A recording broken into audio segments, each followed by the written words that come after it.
Friends, welcome to Nila's kitchen. நம்ம இன்றைக்கி என்ன பார்க்க போகிறோம்னா சூப்பரான ஒரு கத்திரிக்காய் பொரியல் எப்படி செய்யலான்னு பார்க்கலாம் வாங்க. பாருங்கள், நான் ஆயில் ஒரு 2 டேபிள் ஸ்பூன் அளவு ஊற்றிக்கிறேன். பொரியலுக்கு அதிகமாக ஆயில் தேவைப்படாதுங்க. கடுகு ஒரு 1/4 டேபிள் ஸ்பூன் அளவு போட்டுக்கிறேங்க. பாருங்கள், கடுகு நல்லா வெடிச்சிருச்சு. இப்போ நான் பெரிய வெங்காயம் ஒரு சின்ன சைஸ் பெரிய வெங்காயம் 2 கட் பண்ணியிருக்கேன், போட்டுக்கிறேன். கூடவே கருவேப்பிலையும் போட்டுக்கிறேன்.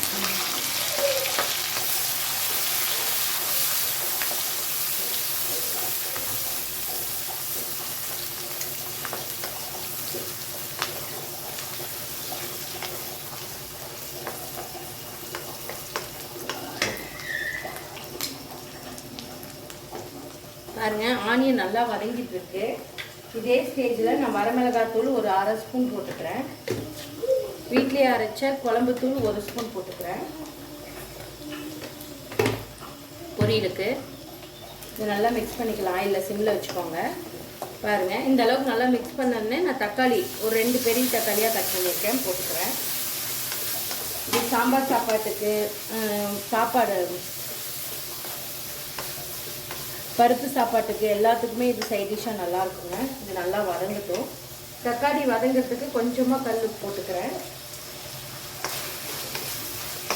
தக்காளி மசிஞ்சு வரட்டும். தக்காளி இந்த அளவுக்கு நல்லா மசிஞ்சதுக்கப்புறம் நான் எடுத்து வச்சுட்டு கத்திரிக்காய் போட்டுக்கிறேன்.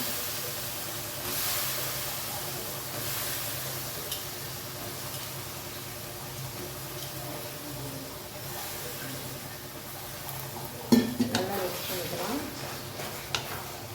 நல்லா வதங்கட்டுங்க.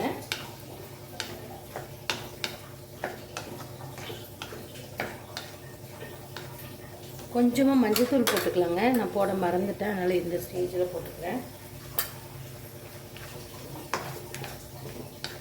இது நல்லா வதங்கி வரட்டும்.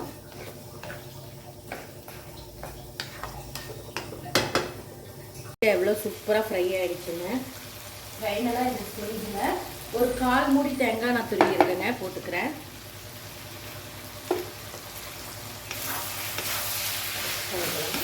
அவ்வளோதான், சூப்பரான ஒரு பொரியல் ரெடிங்க. கண்டிப்பாக நீங்களும் இந்த மாதிரி ட்ரை பண்ணி பாருங்கள். செம்ம டேஸ்ட்டாக இருக்கும். ட்ரை பண்ணி பார்த்து மறக்காமல் கமெண்ட் பண்ணுங்கள். ஒரு 5 நிமிஷம் இந்த ஹீட்டில் இருக்கட்டும்.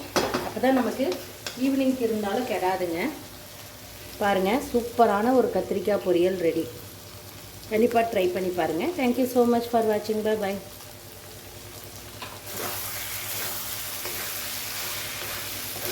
கொஞ்சம் கூட தண்ணி ஊற்றாமல் ரெடி பண்ணியிருக்கோங்க. அதிலே மூடி மூடி வச்சோம்னா சூப்பராக இந்த மாதிரி ஃப்ரை ஆகிடுங்க.